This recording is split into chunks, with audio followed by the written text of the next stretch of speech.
Welcome to our Wheel and Anchor webinar on this week. This week's topic is our Wheel and Anchor weekend to Panama. Panama City and a little bit of the surrounding countryside. So I'm excited to have you all here. Just briefly, one more time for those who just signed in. All of our members are on mute in the background, but you can still ask a question or pose a comment at any time just by clicking on that chat button if you scroll down to the bottom of your screen, and I will attend to your questions and comments as soon as I possibly can. So, so without further ado, let's get started. Let me tell you a little bit. So I see a few unfamiliar names here, folks that have joined us for the first time. And just to give you a sense about what Wheel and Anchor is and what we're all about. So I know many of you have attended our webinars before. We are about bringing travelers together. So we are a community of travelers from all across Canada, growing quite quickly. And we have a like-minded view that travel should be something other than just joining a tour group and being shuffled around with a bunch of other people and a bunch of other tour groups. It's really about getting to know people who have a like-minded perspective on travel and bringing those people together and delivering experiences in different places around the world that have us get a bit of a deeper touch in with, local communities, cultures, food, beverages, all the things that go along with it. So that's what we're all about at Wheel and Anchor. And my personal goal for each of our members is to become well-traveled and well-connected. And I know our members by and large are already well-traveled, but this is about taking that already well-traveled and taking it sort of to another level and digging a level deeper, going to places that either you've never thought of or you dreamed of going before, but where you have an opportunity to experience sort of different parts of the world, and along the way becoming connected with fellow travelers as well as with other people that you might meet in all these countries. And that's really part of what we're all about. Joining me on the webinar today, myself, I'm Gordon. I think most of you will know me, founder of Wheel and Anchor. My right-hand man, co-founder Joel Curry, provides our technical support, and Cassandra McKinnon, our wonderful senior member services specialist, who is usually on the other end of the phone when you call in if you do have questions or inquiries about this or any of our programs. I want to talk for a moment as well about what Wheel and Anchor weekends are. If you haven't done one of these webinars before or read up a little bit about it, this was an idea we came up with about a year ago. And the idea is that our weekends last for 5 days. Because who doesn't want a weekend that lasts for only 2 days when you can have a 5 day? But 5 days, in my experience in travel, is about the optimal amount of time to drop into a city, a particular place, an environment, and really get to know what it's all about. You sort of need that period of time. And it's a weekend because we're looking for destinations that we can travel to within about a sort of a 5-6 hour window of travel from Toronto, or in other cases and from other cities across Canada, you have to connect. So sometimes it's longer. But the point is that it's the distance that you would travel for a weekend. Like you go to Vancouver for a weekend, that takes 5 hours from Toronto, or vice versa. And that's the premise behind our weekends. Okay. So the plan for today to talk about this particular weekend is you're interested in Panama and you want to understand a little bit more about what Panama City in particular has to offer as representative of the whole country. And there's a lot to it beyond just the city. I'm going to be your guide and take you through some of the experiences that we might see or we will see on this trip that we're going to do to Panama. And you are here to, inquire, ask questions, find out about it. And hopefully it's something that, perhaps interests you to come along with us. Because we're going to have a lot of fun. To Panama itself, I think most of us know where it is. It's kind of the last country down the ladder before you hit South America. And the interesting thing about it, it's one of these quirky things I found, but you land in Panama City and you automatically assume, because you're on the west coast as you were of North America, that when you look west at the sunset, that you're going to see the sunset, or that when you look out from the ocean. But of course, you see the positioning of Panama City. So when you look out, you're actually looking south. So this is where North America makes that funny loop up, the connection between Costa Rica and Colombia.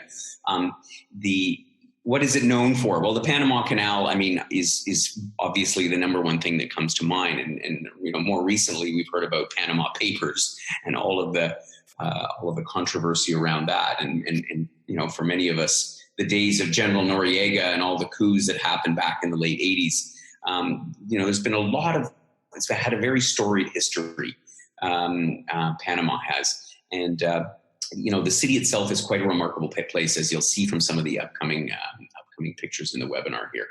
Taking a quick look at the map, we're going to drop right in from Panama. We have direct flights from Toronto, as well as from Vancouver right into Panama. So that makes things a lot easier in terms of being able to access it, connecting flights from other cities in Canada. And Panama City sits right at the top end of this bay, if you will, and again, facing south. And we are going to be based right in the old town. And from where we can do some of the highlights, we can see some of the tropical rainforest, which covers a big chunk of country. We'll see, of course, the Panama Canal. We'll get up a little bit into a volcanic crater. We'll get some different sides to it, but at the same time, get a grasp of what what Panamanian life is all about. And it's changed a lot in the last 20 years since the U.S. relinquished control of the canal back to the Panamanians. So looking at our day-by-day itinerary, the program is 5 days. So we can cover quite a lot of ground in that period of time. And so, of course, we'll head out of Canada, flying down. The flight from Toronto leaves in the morning, arrives in the afternoon time. So we'll have time to actually, already on our first day, it's the same time zone as well. So it makes traveling here just so easy. Hop on a plane, get off, you're there. There's no U.S. customs. It's all quite easy and straightforward. When we arrive in Panama, we are going to stay in the area called Casco Viejo, basically the old town. And I picked this out because I've traveled a number of times to Panama. I've brought groups there before in years past. And I think that staying right in the heart of the old town is really the place to be. A lot of people coming here will stay in one of these fancy modern skyscrapers in the city center.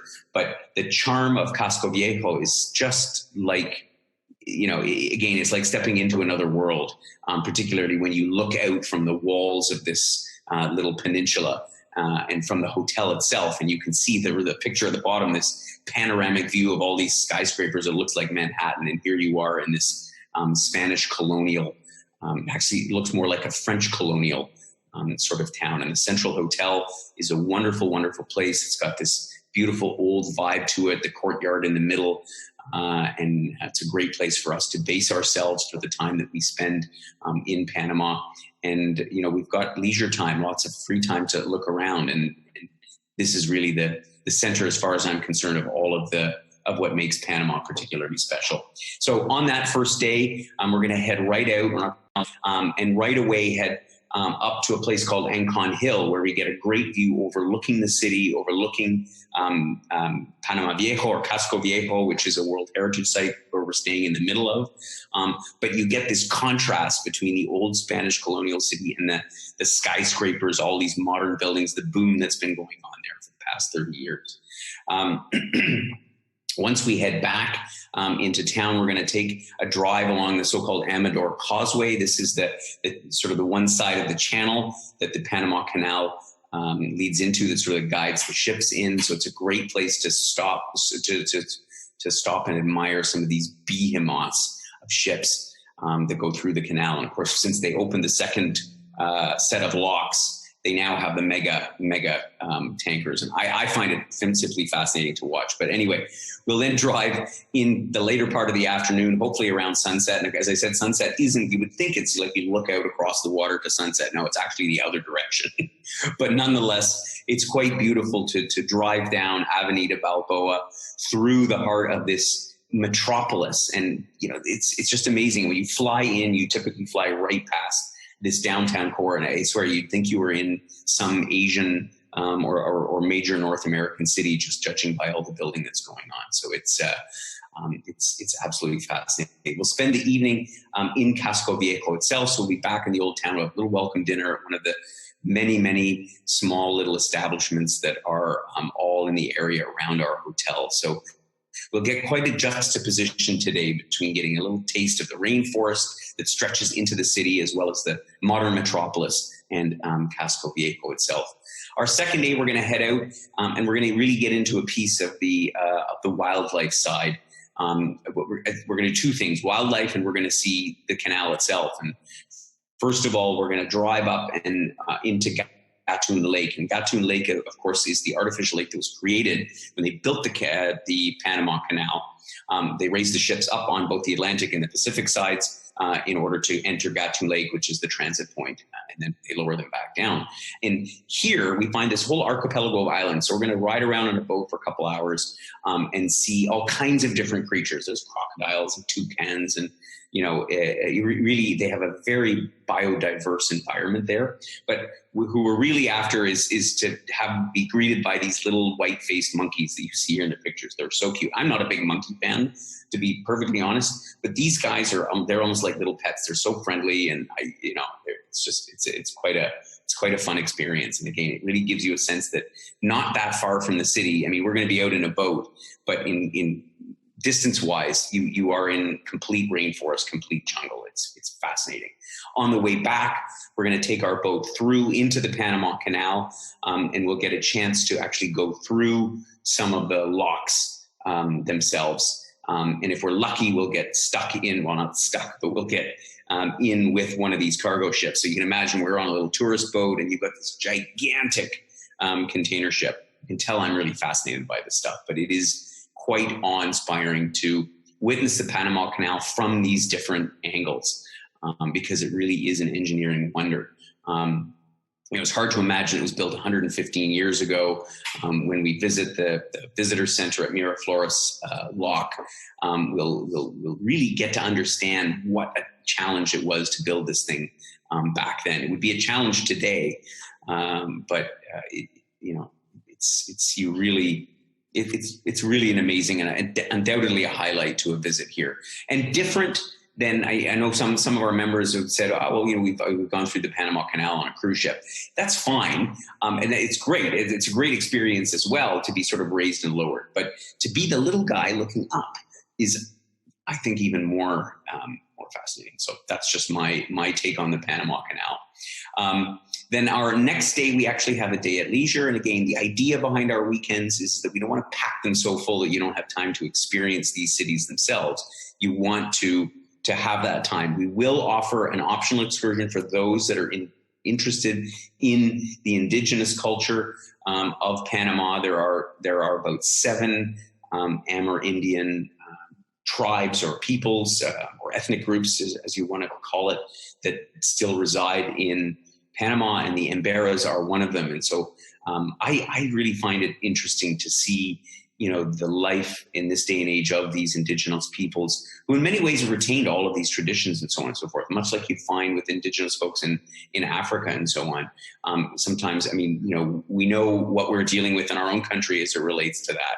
So this will be an interesting outing. Of course, you may not want to do that. You might want to just enjoy Panama on your own. You can stroll around Casco Viejo. You can rent a bike and drive along the Amador Causeway. There's actually a myriad of things to do. And that's why we thought we're going to leave this day open and give you some guidance when you're there as to what it is that you might want to do. The following day, we're all going to head out.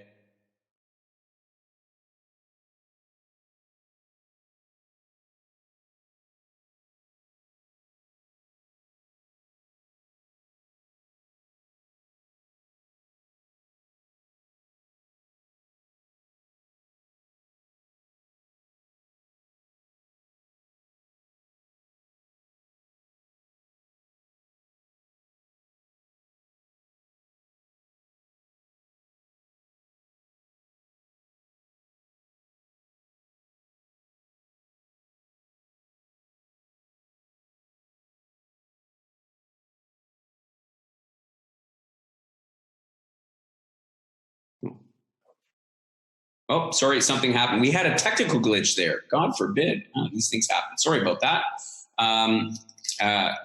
Anyway, we're back online. We're back in the Anton Valley, which, as I say, is this volcanic crater that we're going to experience and really get a sense of Again, the communities that live out there will go to a small town, and we'll see this plantation or this forest full of the so-called square trees, which are really, really quite remarkable.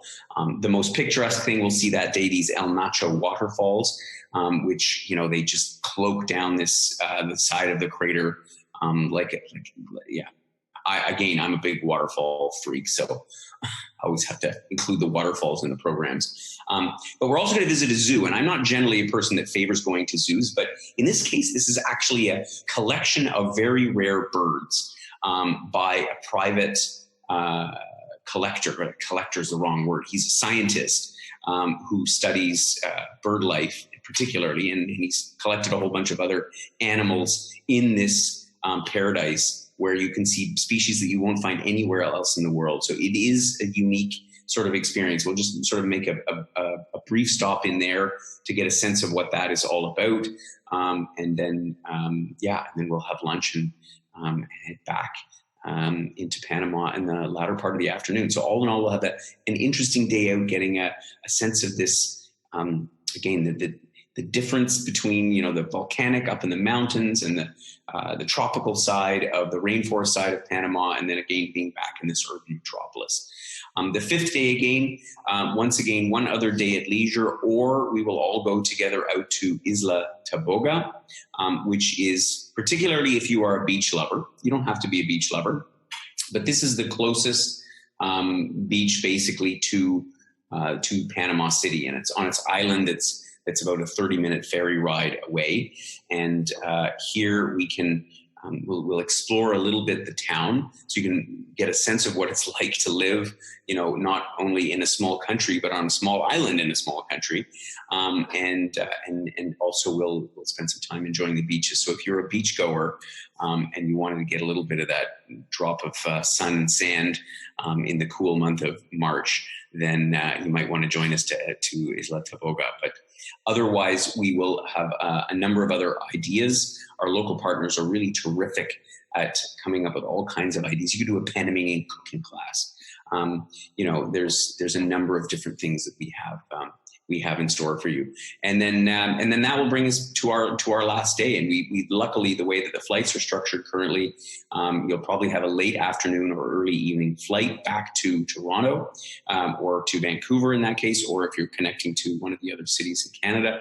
But we're definitely going to go and try some of this Geisha coffee. I don't know if you've heard about this before.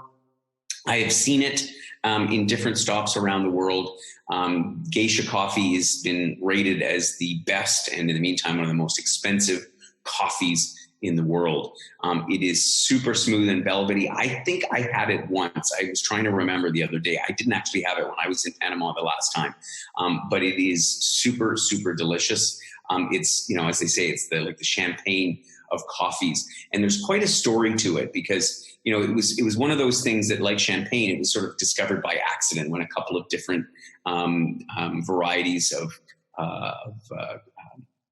coffee beans sort of grew together, and then they just discovered this strain. And ever since then, it has been distributed it's been in demand all over the world. Even in Panama, they charge $9 a cup for the coffee. But in New York, they'll send you back 18. And apparently in Dubai, it'll be more like $70 for one cup of coffee, if you can imagine it. That's how highly prized this stuff is. So I figure we have to go and see what this is all about and find out. It's one of those things that you do. It's like, this is the world's best coffee. So let's test our own palates and find out if that's the case. And then that will wrap up our trip in Panama. We will fly back in the evening. So let me give you a few of the details surrounding what this program is all about. First of all, I'm very pleased that we were able to bring this program in for a very reasonable 1,980 Canadian dollars double, and with a modest, I think, in the scheme of things, single supplement. And that is for all of the activities, all of the programming that we're doing in Panama. So all of our transfers on a private basis. So if you do come in on different flights, we will still get you. You don't have to worry about joining any group flights or anything. We're going to stay at this wonderful central hotel for 5 nights with breakfast. We've got either a lunch or a dinner on every day of the program. As many of you will know, my philosophy is 2 meals a day is often enough, and then a snack. So I think this is going to work out really well. We have a wonderful local guide, originally from Quebec, believe it or not. I had a number of conversations with her. She's a lovely, lovely lady, and very much looking forward to hosting our Wheel and Anchor group in Panama. And of course, your gratuities and service charges and all those other things, and your Wheel and Anchor host is all part of the program. So what does that leave out? Well, the only thing is basically insurance, those few other meals that are not included in the program, or more likely snacks, and a couple of those full day tours, which we've left out again to give you the flexibility to be able to do some of the other things that we have in store for you. In terms of airfare, what we're looking at possibly trying to secure some group space with Copa Airlines. That is the national airline. They fly again between Toronto and Panama, as well as between Vancouver and Panama. And the prices are pretty reasonable. I mean, basically the same as if you were flying across Canada by the looks of things. So you get a sense of the ranges of the flights here. And we will assist you, or if you would like to make your own arrangements. Again, we are there to assist our members, facilitate our members coming on this great tour. And so if you have any questions, I'm about to go to the question and answer session. So I'm sure there are some questions out there about this program or about Panama in general. So please prepare them. But of course, you can drop us a note by email, by phone at any time, Cassandra, myself, and we will happily answer your questions. We've had a number of questions come in so far. And so a couple of those I'm going to just pull up.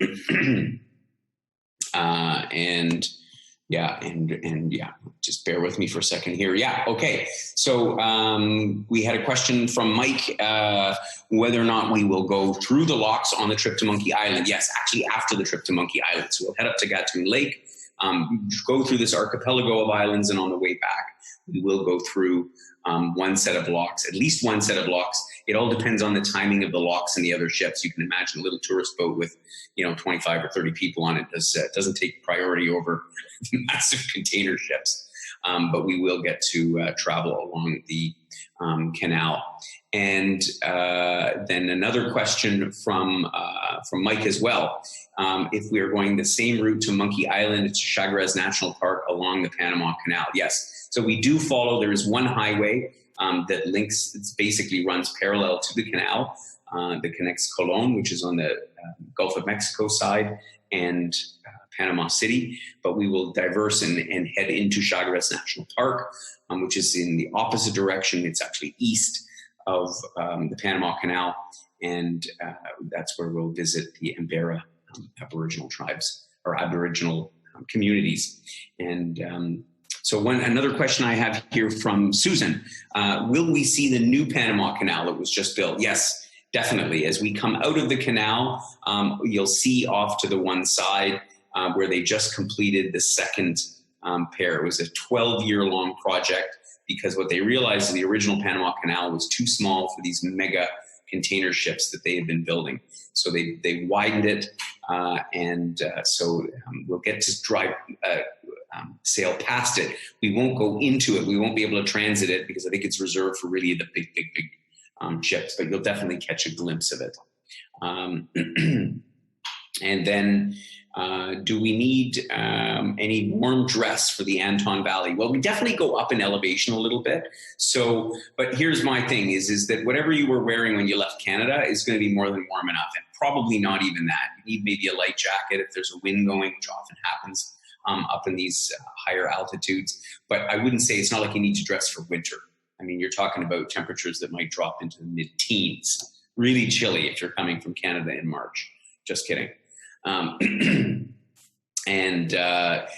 Actually, we had another question here. Weather. Well, the weather, is a good question. I should just include it in the webinar.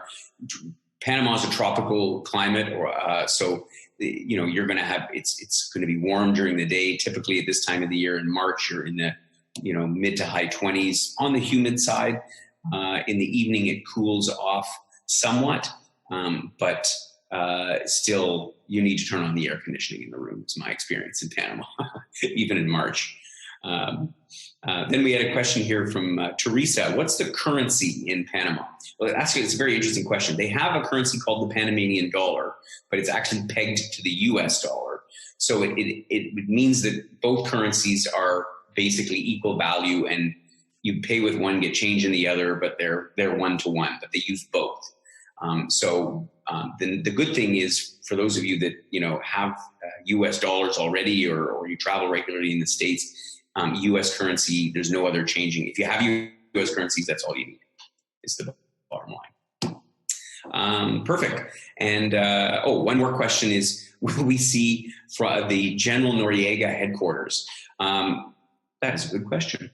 And I'm going to have to get back to you on that, because I'm not 100% sure. Noriega was quite revered by a lot of Panamanians. He was ousted in a coup for being too much of a socialist. So, funny, reminiscent of recent times. But anyway, I'm not going to say anything more about that. You'll find out more when you join us in Panama. So I think we are at the end of our webinar, and I hope that you found this very informative. But please do drop me a note or drop Cassandra a note if you have any questions about our program. I think it's going to be a lot of fun. We had a great time in Panama. We have already a good group coming with us to the Azores. So, why not try Panama? And I look forward to catching up with you again soon.